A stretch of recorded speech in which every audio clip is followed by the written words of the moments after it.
Hola, buenas noches.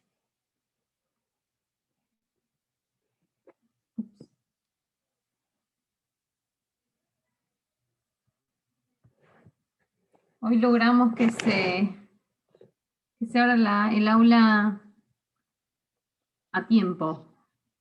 Le mandé un mensajito antes para que no nos hagan esperar. ¿Cómo está, Florencia? Bien. Bueno, somos poquitos. No sé qué habrá pasado. ¿Entrarán más tarde o arrancamos? Ahí aviso en el chat. Sí, si no arrancamos. Vamos a ver entonces, ya vimos toda la bolilla 11, nos queda la bolilla 12. A mí con ustedes, Pía le está dando la bolilla 13, ¿verdad? Que es derecho parlamentario. Sí. Nos dejo Pía a la 13. ¿Cómo? Claro, Pía le está dando la 13. Sí, sí, la 11 con vos, sí. Bien, o sea que conmigo van a ver, hoy vamos a ver la 12 Ah, bien. y la clase que viene vamos a ver procedimiento de formación y sanción de leyes. ¿Sí? Bien. Y después nos va a quedar la 15. Claro. ¿La 15 ¿Sí? no es sanción? ¿Sanción no es la 15? La 15 es procedimiento de formación y sanción de leyes, la 15 no es tipos No, de leyes. es la 16. El rol del Congreso en el proceso de formación y sanción de leyes. Sí, primero vamos a ver el proceso de formación y sanción de leyes y después vamos a ver los tipos de leyes porque me parece que es más ordenado de esa forma. Perfecto. ¿Sí? Ok. Y nos van a quedar más o menos, creo que con el lunes de hoy son 4 lunes. Así que vamos a llegar justito a eso. ¿Sí? Siempre nos falta una clase para la bolilla número 14, que en definitiva son las potestades del Congreso y es todo el artículo 75, ¿sí? En todo caso, si no llegamos, esa queda para que ustedes la estudien desde el libro, ¿sí? Bueno, vamos a arrancar entonces. A ver.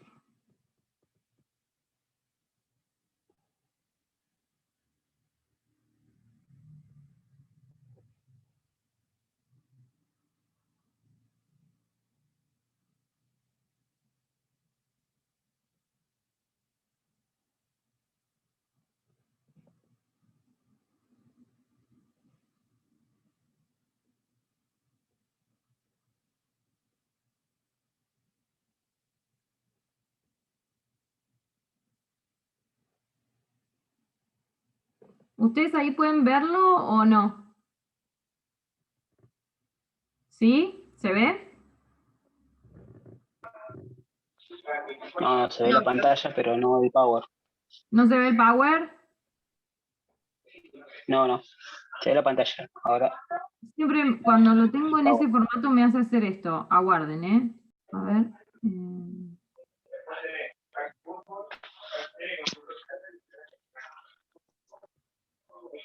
¿Ahora lo ven? ahí sí, Sí, ahí sí. ahora sí. No sé por qué me hace abrirlo y después cerrar y volver a abrirlo. Pero bueno. Vamos a arrancar entonces con la bolilla número 12. Hoy vamos a ver las competencias comunes y particulares del Congreso de la Nación, las comunes y las particulares de cada una de las cámaras, ¿sí? Y como competencia privativa de cada una de las cámaras vamos a ver el juicio político, ¿sí?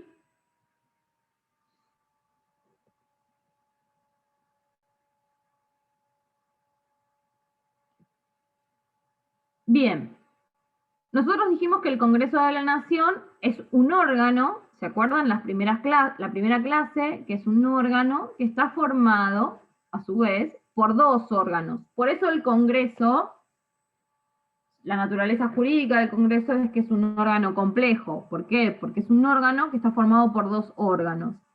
Y todos los actos que debe llevar a cabo el Congreso de la Nación, como órgano complejo que es, requiere de un acto concurrente de cada uno de los órganos que lo integran. En este caso sería la concurrencia conjunta de la Cámara de Diputados y la Cámara de Senadores en un mismo sentido, ¿sí? Es decir, que para que se vea perfeccionado un acto propio del Congreso de la Nación, vamos a requerir de la competencia, de la emisión de un acto por parte de cada una de las cámaras, ¿sí?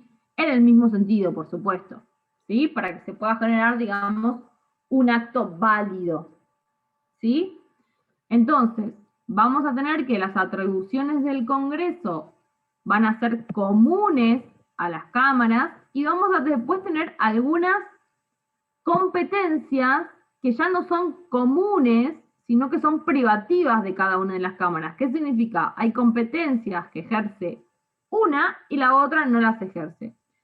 Y dentro de estas privativas, que esas serían privativas exclusivas, ¿sí? Es decir, la Cámara de Diputados tiene una competencia privativa distinta, por eso es exclusiva, a la Cámara de Senado. Ahora las vamos a ver. Y después tenemos competencias privativas de las cámaras, pero que son comunes, que son las competencias que tienen las cámaras, estas en pie de igualdad. ¿Qué significa? Que es una competencia que tiene una de las cámaras y la ejerce de forma privativa, pero la otra cámara tiene la misma competencia, aunque también la ejerce de forma privativa, ¿sí? Es decir, que son actos propios de cada cámara, como órgano que es, pero no es un acto del Congreso de la Nación.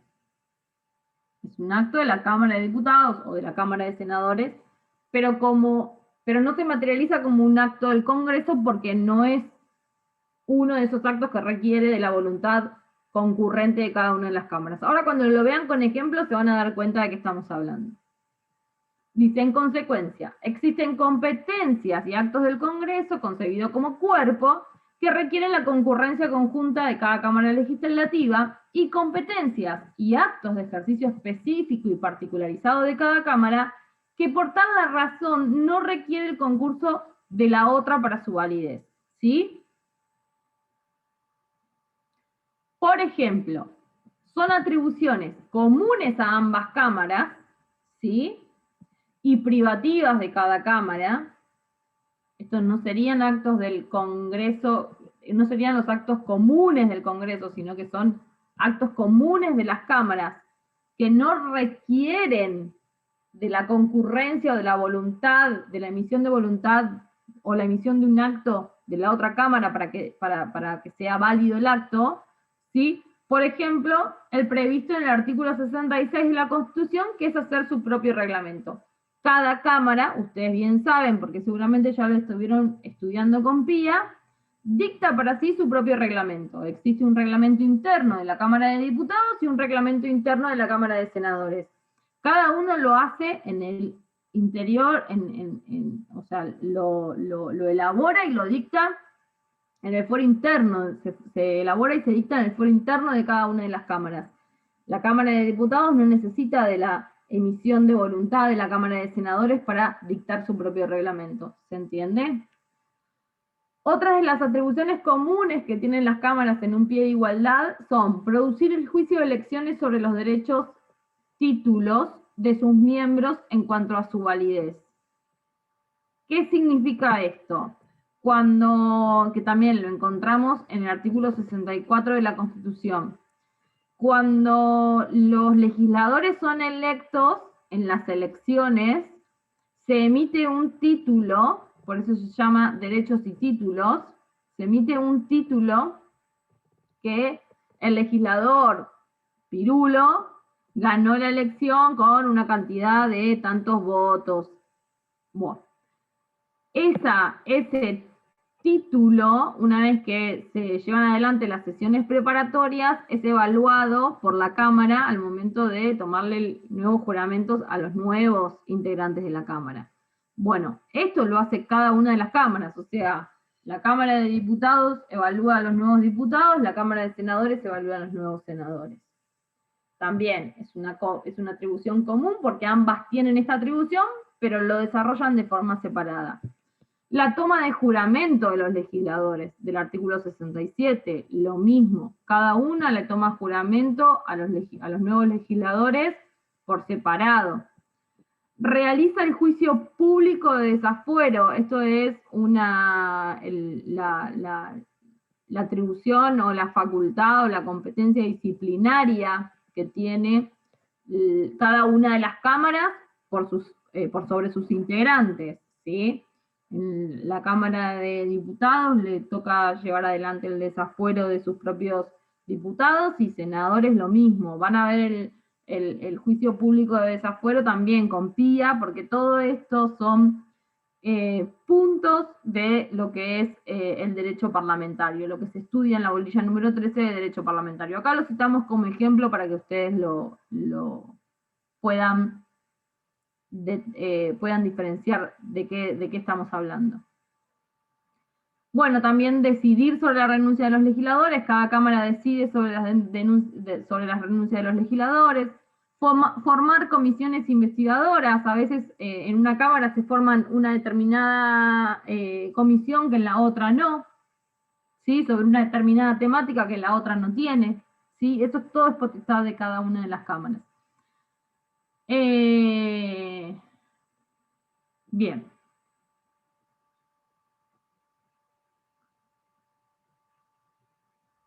Ahora vamos a las competencias. Yo les dije, hay algunas que son comunes, que ambas tienen la misma competencia y la ejercen de forma privativa, digamos, dentro de su foro interno.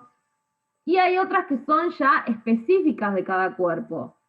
¿Qué significa? Que una tiene, por ejemplo, la iniciativa de leyes sobre contribuciones y reclutamiento de tropas, es una facultad propia de la Cámara de Diputados, que la Cámara de Senadores no la tiene, porque obvio, ya la prioridad de ser Cámara de origen recae sobre diputados. Imposible que recaiga ahora sobre Senado. Acá les voy a hacer una aclaración para no confundirlos. Cuando veamos el procedimiento de formación y sanción de leyes, ustedes van a estudiar que un proyecto de ley puede tener inicio en cualquiera de las dos cámaras. No es obligatorio que el proyecto de ley sea iniciado en diputados ni en el Senado.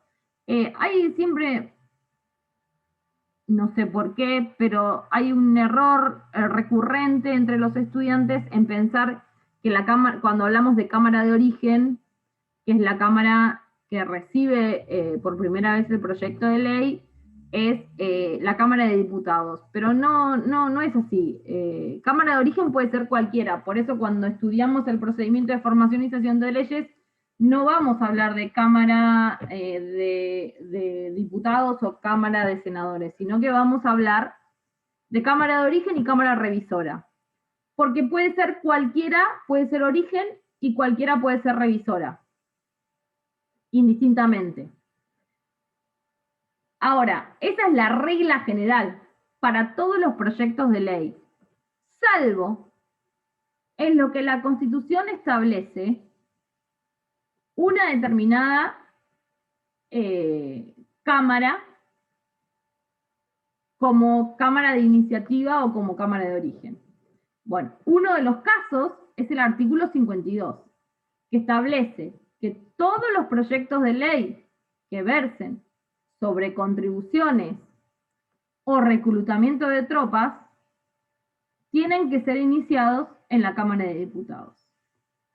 Y básicamente el sentido de que sean iniciados todos los proyectos de ley que tienen que ver con básicamente materia impositiva o reclutamiento de tropas, se han iniciado en la Cámara de Diputados, es porque nosotros dijimos que la Cámara de Diputados representa al pueblo y son proyectos de ley que tienen una incidencia directa sobre el pueblo. Por eso la Constitución ha determinado o ha establecido esta atribución o esta ventaja o esta competencia exclusiva por parte de la Cámara de Diputados en este tipo de proyectos de ley. Otro proyecto de ley que la Constitución quiere que sea iniciado en la Cámara de Diputados es la ley que reglamenta la iniciativa popular.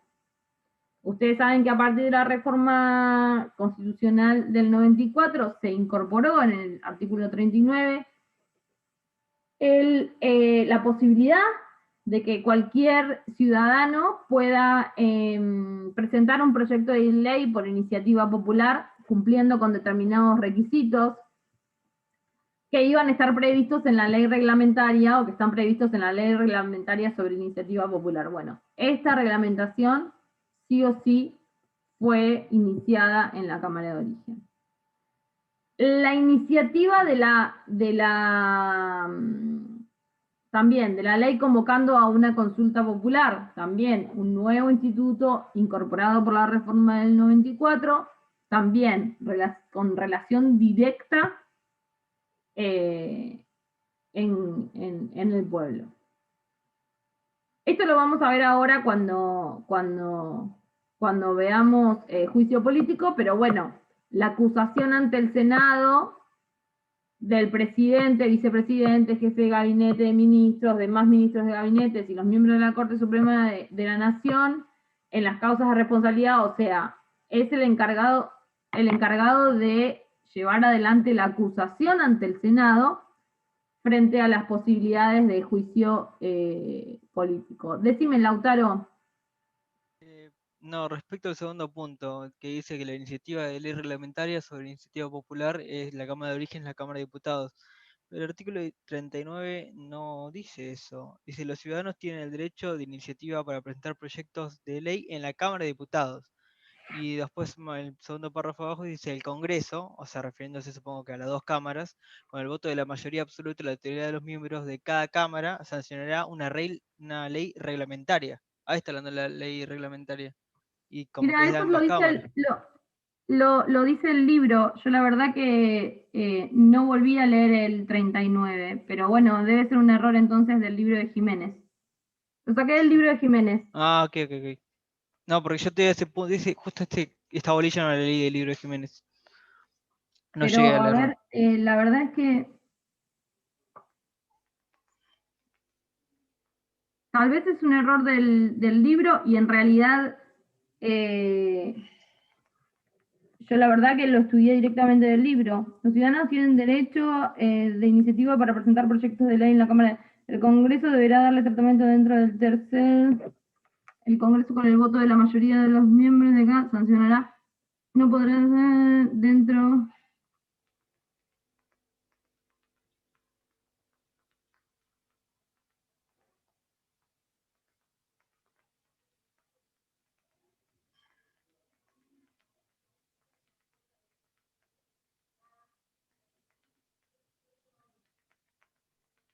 Pero vos estás leyendo el 40, ¿no?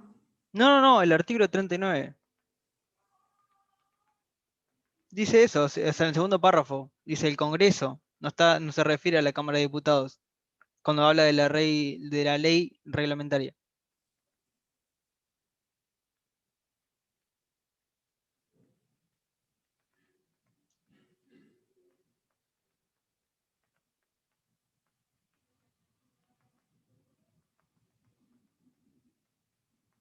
Bueno, ahora después me fijo en el libro, qué es lo que dice. Porque tal vez no está en el artículo 39 y lo tenemos en el artículo 75. Puede ser. O en otro artículo. Ok. Lo corté y lo pegué del libro. O sea que si eso está mal, hay un error en el libro de Jiménez. ¿Sí? Ok. Pero bueno, para no perder tiempo ahora, seguimos adelante con la clase. ¿Sí? En todo caso, en lugar de ser que la ley reglamentaria sobre la iniciativa popular sea, tiene que ser como Cámara de Origen la Cámara de Diputados, va a ser que todo proyecto de ley presentado por iniciativa popular es como Cámara de Origen diputados. ¿Sí?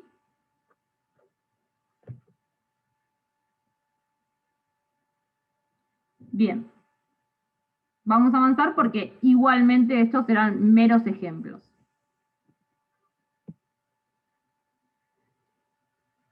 Atribuciones de la Cámara de Senadores. Lo mismo. Tenemos como iniciativa de ley, o sea, la Cámara de Senadores va a ser Cámara de Origen en el caso de la iniciativa de ley convenio en materia de coparticipación tributaria. Acá el sentido está dado también en la representatividad de la Cámara de Senadores. ¿Se acuerdan? Iniciativa de proyectos de ley dirigidos a proveer el crecimiento armónico de la nación y el poblamiento de su territorio. Este es el artículo 75, inciso 19. Iniciativa de proyecto de ley que tiendan a promover políticas diferenciadas, que tiendan a equilibrar el desigual desarrollo relativo de las provincias y regiones. Artículo también, 75, inciso 19. Realizar el juicio político impulsado por la acusación en la Cámara de Diputados. Esto lo vamos a ver ahora cuando veamos juicio político.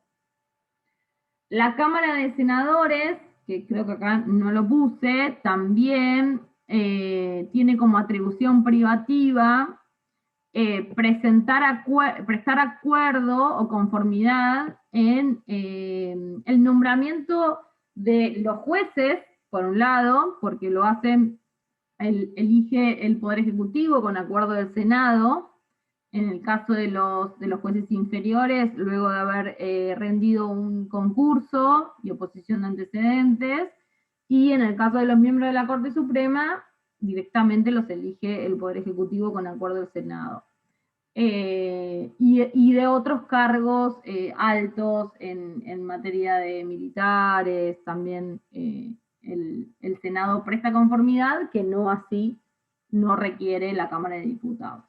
¿Alguna duda hasta acá? Más allá del artículo 39.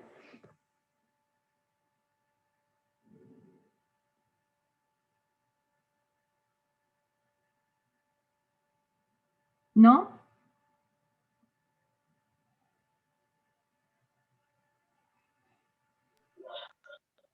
Mario, No, decime. No hay ¿ninguna? duda. No. Bueno.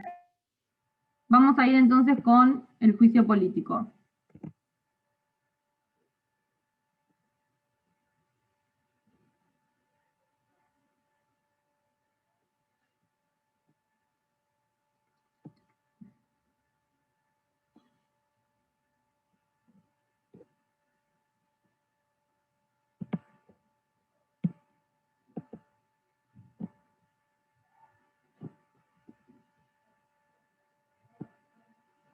¿Ahí lo pueden ver? No, no se ve. ¿No se ve nada?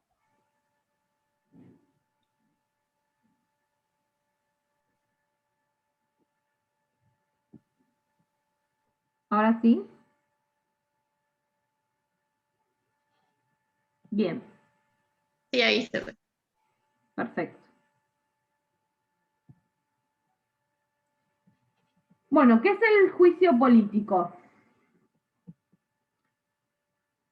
Básicamente es el procedimiento que está destinado a establecer el grado de responsabilidad que les cabe a ciertos funcionarios públicos. Ahora vamos a ver cuáles. Todo esto está determinado en la Constitución.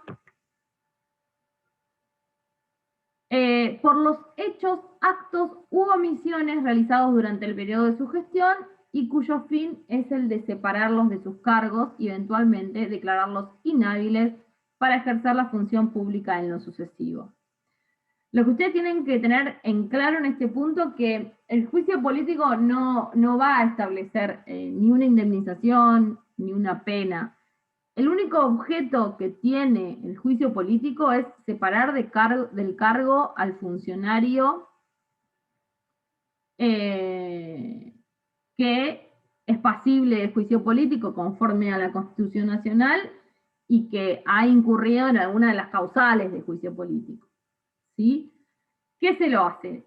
Se lo separa del cargo y se lo pone a disposición de la justicia ordinaria en el caso de que justamente su acto, además de implicar una causal de juicio político, implique un delito.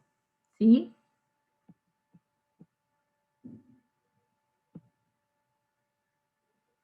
Es este un modo indicado en los regímenes presidencialistas para efectivizar la responsabilidad política de los funcionarios siempre que se incurra en alguna de las causales que se especifican taxativamente en el texto fundamental.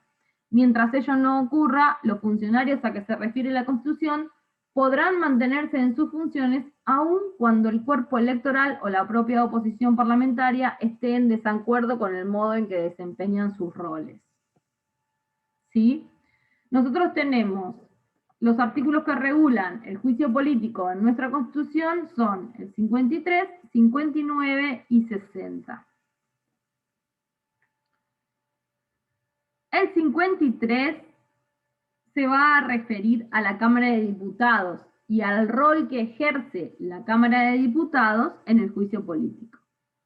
Dice, solo ella, hablando de la Cámara de Diputados, ejerce el derecho de acusar ante el Senado, y acá vamos a tener a los funcionarios que pueden ser sometidos a juicio político. Esto lo encontramos en el 53. Al presidente, vicepresidente, al jefe de gabinete de ministros, a los ministros y a los miembros de la Corte Suprema, ¿sí? En las causales de responsabilidad que se intenten contra ellos, acá tenemos las causales, por mal desempeño, dice, por mal desempeño o por delito en ejercicio de sus funciones o por crímenes comunes, ¿sí?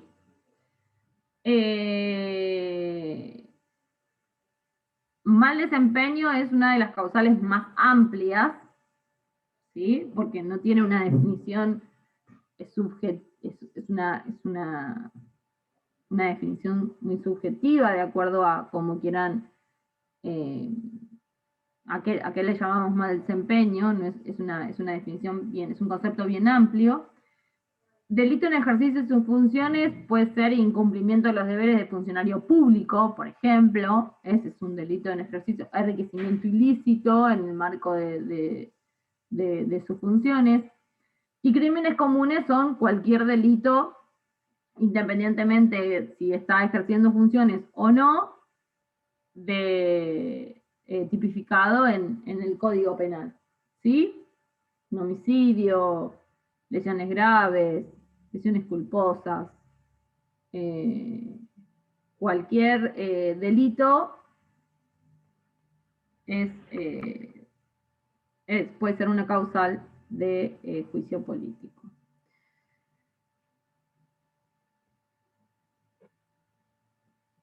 Bien, el efecto principal de la decisión es destituir al acusado, ¿sí? Es lo que veníamos hablando al principio, ¿sí? Tiene un efecto accesorio, que es el de declararlo incapaz de ocupar, dice la Constitución, ningún empleo de honor, de confianza o a sueldo de la nación, aunque en caso de renuncia del funcionario, nunca se ha continuado con el juicio político a los efectos de establecer el accesorio, digamos. ¿Qué es esto? Que Vidal Campos siempre decía, en realidad, cuando se inicia un juicio político, por más de que el funcionario renuncie, hay que continuarlo, porque puede ser que ya haya caído en abstracto el efecto principal, que es la de destituir al acusado, pero no así el efecto de su pena o su sanción accesoria, que es declararlo incapaz para ocupar ningún empleo. En nuestro derecho constitucional, los únicos antecedentes de juicio político que tenemos en nuestra historia son contra miembros del Poder Judicial, ya sea jueces de primera instancia antes del 94, después del 94 ya sabemos que los de tribunales inferiores no son pasibles de juicio político, pero bueno, o jueces de la Corte. Y en todos los casos, por lo general, no ha llegado a su fin el juicio político porque previo a ello renunciaban. ¿Sí?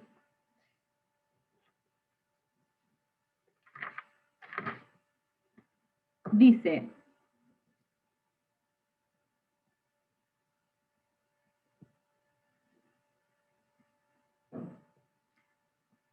cada Cámara del Congreso tiene competencia privativa en materia de juicio político. Con ello enfatizamos que si bien ambas intervienen en el proceso global, cada una de ellas está llamada a cumplir en el mismo un rol privativo e independiente de la otra. Esto es lo que venimos hablando desde el inicio de la clase, ¿sí?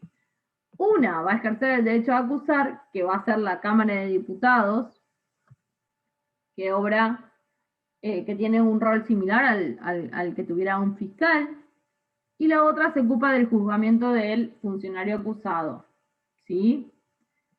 Entonces, la Cámara de Diputados va a declarar si hay lugar en la formación de juicio político, ¿sí? Dice el 53, se requiere la mayoría de las 2/3 partes de los miembros procesos para declarar haber lugar a la formación de causa de juicio político, ¿sí? Luego de hacer las investigaciones pertinentes con relación al mismo. A ver. Sí, ya lo subí todos, ya está todo en el campus. Ángeles.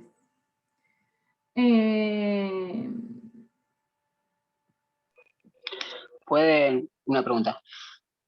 ¿Pueden presentar juicio político sobre propios diputados? No, porque no, ¿te acordás? porque... ¿Te acordás que vimos Sí, que sí. el artículo 70 te habla de desafuero? Sería la equivalencia, ¿te acordás? No, no, ¿Qué? que no estuve en la clase, pero lo tengo que leer. No, pero recién lo vimos. Cuando vimos las facultades privativas de cada una de las cámaras en un pie de igualdad, o sea que ambas cámaras tienen la misma facultad, pero la ejercen privativa adentro de su recinto cada una, dijimos que una de las facultades privativas en un pie de igualdad era la posibilidad de que cada una dentro de su poder disciplinario tiene para ejercer el juicio de desafuero, que vendría a ser lo mismo o la equivalencia del juicio político. Lo que pasa es que el desafuero es para legisladores, diputados y senadores, y el juicio político, que en realidad es el mismo objetivo. Vos a través de un desafuero lo que haces es quitar los fueros y separar del cargo. ¿Quitar los fueros para qué? Para poner a disposición de la justicia. Bueno, esto es parecido. Acá lo que haces es lo separás del cargo y lo pones a disposición de la justicia. ¿Sí?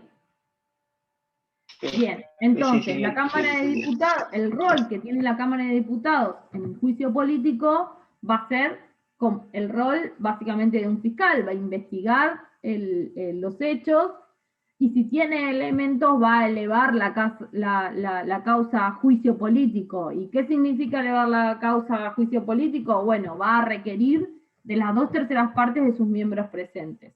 Como es una decisión política y es una decisión política grabada, es por esto que es tan difícil llevar adelante una denuncia de juicio político y que se lleve a cabo, digamos.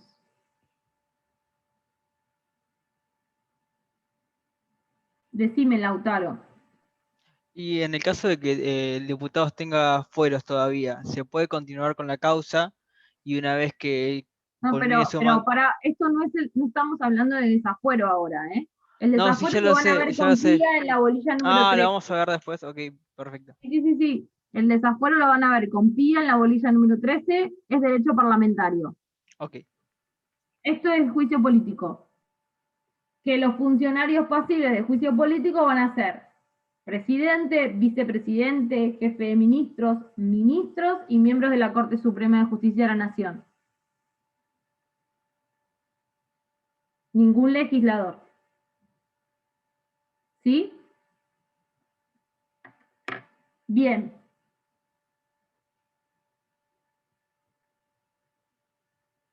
Bien, cuando llega la decisión de la Cámara de Diputados al Senado, el Senado va a ser el encargado de llevar adelante el juicio político. Actúa como juez. Por eso, los miembros del Senado que tengan que llevar adelante un proceso de juicio político, como van a actuar como juez, deben realizar un juramento específico al respecto.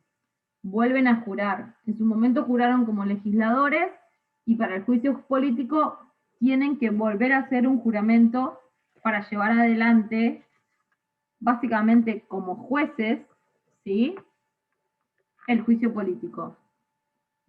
Dice, al Senado corresponde el 59. Al Senado corresponde juzgar en juicio político a los acusados por la Cámara de Diputados, debiendo sus miembros prestar juramento para este acto. ¿Sí? Esta es una cuestión particular. Ustedes saben que el Senado está presidido por el vicepresidente. Entonces, cuando el acusado sea el presidente de la Nación, el Senado será presidido por el presidente de la Corte Suprema de Justicia de la Nación, justamente para evitar un interés directo sobre el pleito. ¿Sí? Ninguno será declarado culpable, sino a mayoría de las 2/3 partes de los miembros. En el Senado se va a llevar un proceso en donde se tienen que cumplir con todas las garantías de cualquier proceso judicial, por más de que se haga en el Senado. Entonces se le va a correr traslado de las acusaciones al funcionario acusado, para que se le va a otorgar un plazo, se va a garantizar la bilateralidad del proceso, se le va a otorgar un plazo para que pueda contestar esa acusación, se le va a asignar una defensa o se puede defender a sí mismo, digamos. Se trata de respetar, se deben respetar todas las garantías del debido proceso. ¿Sí? Una vez que el proceso se llevó adelante y ya está en condiciones de dictarse una decisión al respecto, bueno, será la Cámara de Senadores la que emita la misma, que deberá tomarla con las 2/3 partes de sus miembros. Y la decisión va a ser la de destituir al acusado o destituir y declararlo incapaz de ocupar algún empleo de honor, confianza o sueldo de nación, que es la pena accesoria, digamos, o el efecto accesorio en este tipo de procedimientos. Bien. ¿Hasta acá alguna duda? ¿Puede destituirlo y no declararlo incapaz? ¿Y después la justicia ordinaria se encarga de eso? ¿O No, no. Si solamente lo destituye y el funcionario puede luego presentarse nuevamente a elecciones y volverlos a ganar y volver a ocupar un cargo público.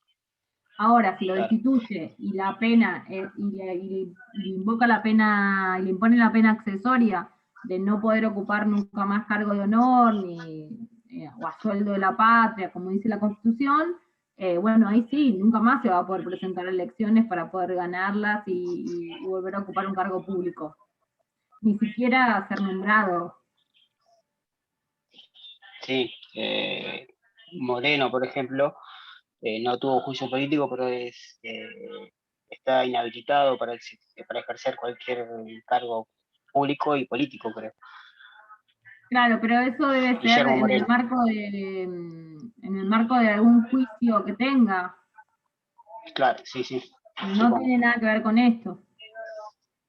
En Ujú. este caso, por más de que la pena o la sanción coincidan. Ajá, está bien. Sí, sí, porque no, en juicio político no fue porque no tuvo. No, es que en Argentina la verdad que no tenemos antecedentes. Los antecedentes que podríamos llegar a tener los más contemporáneos, digamos. Tenemos algún que otro antecedente de jueces de tribunales inferiores antes del 94, y después los más reconocidos o más famosos, los últimos, son el caso de Belucio, de Nazareno, o sea, de la corte menemista, que en realidad terminaron todos renunciando. Entonces, cuando se lograba la mayoría en diputados para llevar adelante la acusación por mal desempeño, terminaban renunciando y declaraban el archivo y lo declaraban abstracto, que eso es lo que Villar Campos siempre sostuvo de que en realidad debería continuarse. Pero bueno, la práctica constitucional hace eso. El caso tal vez que ustedes por ahí pueden llegar a tener presente, pero que no es de nuestro país, es el de Lugo, el presidente de Paraguay, 2012, creo que fue 2012, 2013, por ahí. A él sí lo destituyeron. Lo que pasa que fue un caso bastante controversial, porque le dieron, creo que una vez elevada la acusación del juicio político, le dieron 48 horas a Lugo para contestar la demanda, o sea, como para contestar la acusación. Los plazos mínimos en cualquier código de procedimiento, por más de que no sea argentino, para garantizar un debido proceso y la garantía de defensa en juicio, básicamente son 5 días mínimo. Y acá se le dio 48 horas. Entonces, fue un caso que incluso llegó a la Corte Interamericana. Pero bueno, se lo destituyó por juicio político. Es un caso de un presidente destituido por juicio político. Bueno, ¿hasta acá alguna otra duda? ¿No? Bueno, entonces nos vemos el lunes que viene con procedimiento de formación y sanción de leyes. ¿Sí? Gracias. Adiós. Chao. Chao, nos vemos.